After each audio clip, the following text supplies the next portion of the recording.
VTubers have absolutely taken over the internet in the past few years, and that's mainly because of their extremely passionate fan base. And passion's a double-edged sword, you see. Sometimes it makes you do some crazy things. And while most people who watch VTubers are likely normal people, in this video I want to go over that 1% of superfans gone wrong, so to speak. So let's take a look at what happens when you get too lost in the deep depths of VTuber fandom, because my God, does it get bad. For those of you who don't know, a VTuber is an online entertainer, usually a YouTuber or a streamer, who uses a virtual avatar instead of showing their face. And the trend originated in Japan in the mid-2010s, and it's become somewhat of an international online phenomenon in the 2020s, garnering some pretty extreme superfans in the process. Which brings us to our first problematic superfan that I would love to share with you guys, and that is the Camila Stalker. And now this is the incident that actually sparked my interest in the VTuber fandom to begin with. And for some context, Camila is an English-speaking VTuber. Her avatar is a pink-haired imp with purple eyes who dresses as a trapeze artist. And apparently, that is enough to induce an extremely dangerous stalker. So it all started on a stream during the end of October in 2024 when Camila is just having a normal stream and she hears a knock on her window. Okay, so she gets up to check, but nobody's there. The person ran away, and Camila chalked it up to it being a ding-dong ditcher. You know, that game that kids play where they knock on your door and they run away. It's just a harmless prank. But then, the next day, she goes live again, and the person comes back. And the person turns out not to be a little kid playing ding-dong ditch, and that's when this happens. Motion. Elena's is so cute, too. Oh my god, look at her little, like... What the f*** was that? What the f*** was that? Chat. What the f***? Hold on.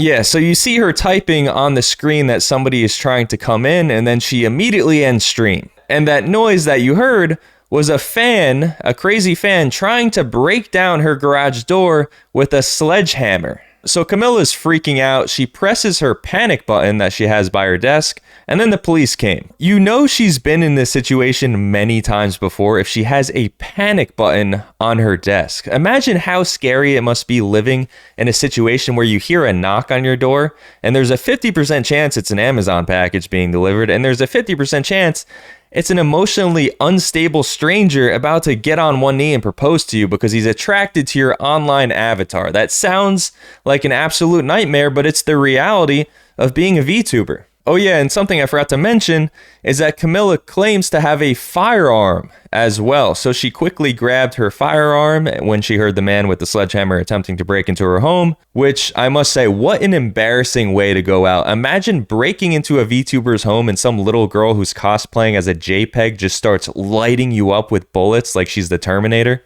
Because when you think about it for even half a second, it's not like a regular streamer where the viewer can see the background of a streamer's room. For all we know, underneath that PNG background she has, she could have shotguns mounted on her wall. She could be streaming with an RPG satcheled over her shoulder like a book bag, and we would have no idea.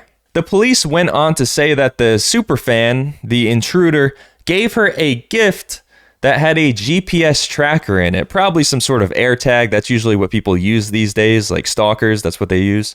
But it is actually a very common thing because Hollow Live, which is a VTuber agency, actually banned fan gifts for this exact reason. Apparently, this is a super common thing. And the stalker was trying to justify his actions to police by saying, quote, "She's my friend, it's okay," and just repeating that constantly. So perhaps this guy genuinely believed that she was his friend and it was a case of being a little bit too parasocial gone wrong, but we don't really know. But like I said before, stalking, doxing, swatting, these things are pretty common in the VTuber world.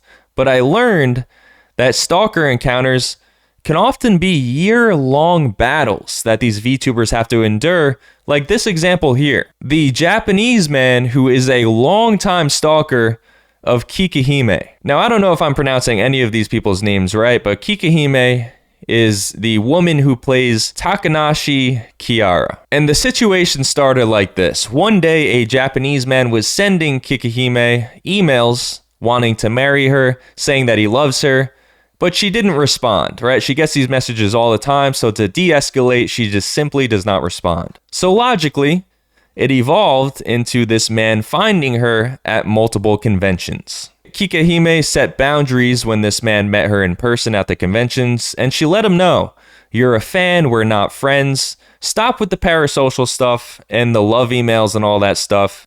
And that seemed to work, but not for long, because Kikihime, one day she was at the airport, not a convention, at the airport, and she recognized a familiar face. It was the man, the same man she'd seen multiple times at conventions before that she'd had issues with, the same man who was emailing her constantly.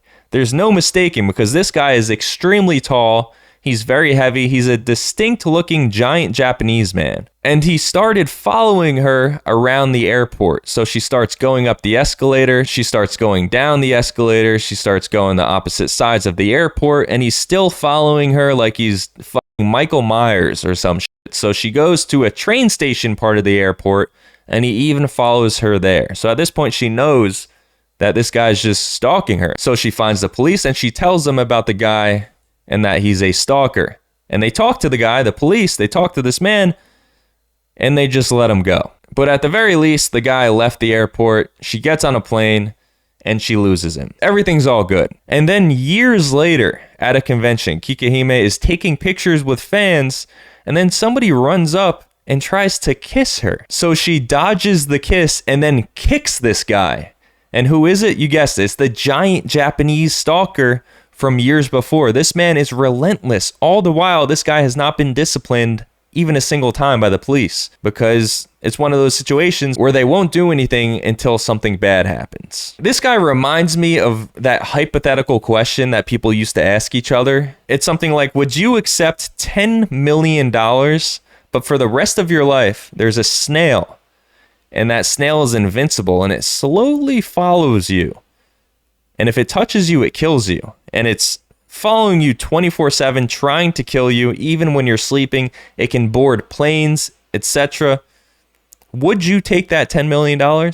This guy is the human form of that snail, and her metaphorical 10 mil is her making tons of money being a VTuber. So this is a living example of that scenario. But anyways, back to the story. She continued to get love emails from this guy, but slowly they started becoming less frequent, and eventually they stopped. So Kikihime has forgotten about this guy. He's probably moved on to another VTuber or maybe found a wife. Either way, he stopped with the emails. So Kikihime decides to go in August of 2024 to Kamiket, a convention in Japan, and she's taking pictures with fans, and bam, a giant Japanese man jumps over a barrier and aggressively grabs her and holds her for 10 seconds, and it's the same guy. And here's a terrifying picture of the incident. Luckily, several people nearby separated the two, and much like before, the guy got in no trouble at all whatsoever. In fact, the event staff did nothing because they wanted the event to not fall behind schedule. So the guy kind of just snuck away. Which means perhaps the scariest part about this is that this guy is just still roaming around, and there's not much that Kikihime can do about it besides hire bodyguards, which she has done. But my God, dedicating 5 years of your life to stalking a VTuber is insane. You could have gotten a college degree in those 5 years. You could have became an expert in a random field. He could have learned an instrument. But no, stalking a VTuber is what this man chooses to dedicate his life to. It's really shocking to me that this guy's not in jail. That's the craziest part to me, because she claims that she's not from Japan, Kikihime, so that's why they're not really doing anything about it. Which I feel like that logic can't be correct, because if that's the case, does that mean that Japanese people can just assault immigrants for sport, essentially, and get away with it because the victims aren't from Japan? I just don't think that would be the case. So I'm not sure why this guy has gotten away with this for 5 years. Many years. I don't know how many years, but it's a lot. But believe it or not, that is not even close to the craziest fan that I want to cover. And I might add that not all insane fans fall under the category of stalkers, as we'll see with the toenail incident. Now, I'm just going to warn you, the toenail incident is pretty messed up. So if here's a trigger warning, okay? Don't say I didn't warn you. The toenail incident involves a VTuber named Sumori, and she's a snail-themed VTuber, speaking of snails, who one day on stream decided to do something absolutely horrific. And the only reasoning I could gather for why she did this is because she was mad at herself for not following through on collab streams and her stream schedule. What is the horrific thing she did, you ask? She ripped her entire toenail off live on stream. And it's wild to watch. It's just 15 minutes of horrific screaming coming from a VTuber avatar. I can't show you the content, but it's haunting. But that's not even the crazy part, okay? Because this video is about VTuber fans, not VTubers. The crazy part is that a fan, more accurately at FlavoXmine_B, decided that they didn't want their streamer to suffer alone. So what did they do? They ripped off their own toenail. But not just one. This person ripped off 4 of their toenails and posted a picture of it to Twitter. All bloodied up, literal entire toenails missing, doing a little hand gesture, a Sumori hand gesture, all to support a streamer who, quite frankly, does not give a fuck about them. Now, that superfan I understand the least by far out of all these people, because I can definitely understand how lust can turn somebody into a stalker.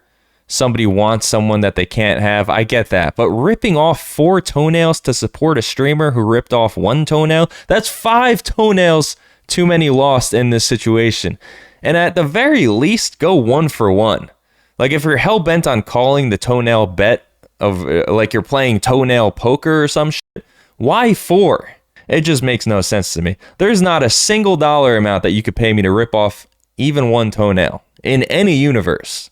Speaking of dollar amounts, that brings us to our last insane VTuber fan. Because apparently there's a dollar amount that you can pay to get breastfed by a VTuber, and that dollar amount is $9,000. This one comes from an article. This is one of those stories that the more it goes on, the crazier it gets. So a VTuber named Note Takahana, known to her fans as Note Mama, had a crowdfunding campaign in order to update her avatar to a more realistic looking avatar. And the crowdfunding campaign had tiers. The highest tier came in at 1 million yen, which is about $9,000. And that tier gets you a very exclusive opportunity to get breastfed by the motherly anime virtual YouTuber herself. And you're damn right, somebody paid $9K for this. And apparently the breastfeeding, it happened in a public event, and it had VR to properly simulate getting breastfed by an anime mom while, listen to this,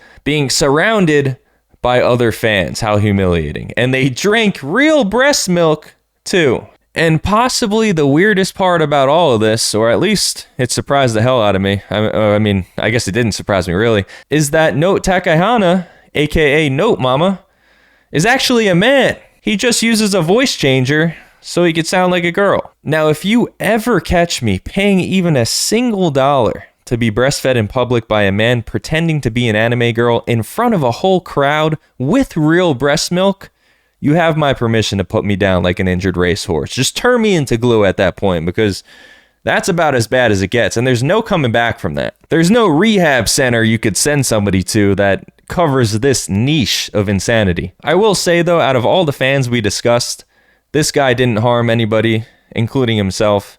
It's probably the most wholesome of the endeavors, believe it or not. Those are just about the craziest instances that I could find, but let me know if I missed something, and let me know if there's another fandom that has a interesting, let's just call it top 1% of fans gone wrong, because I find this stuff fascinating. But that's really it. Thank you guys so much for watching, and I'll see you next time.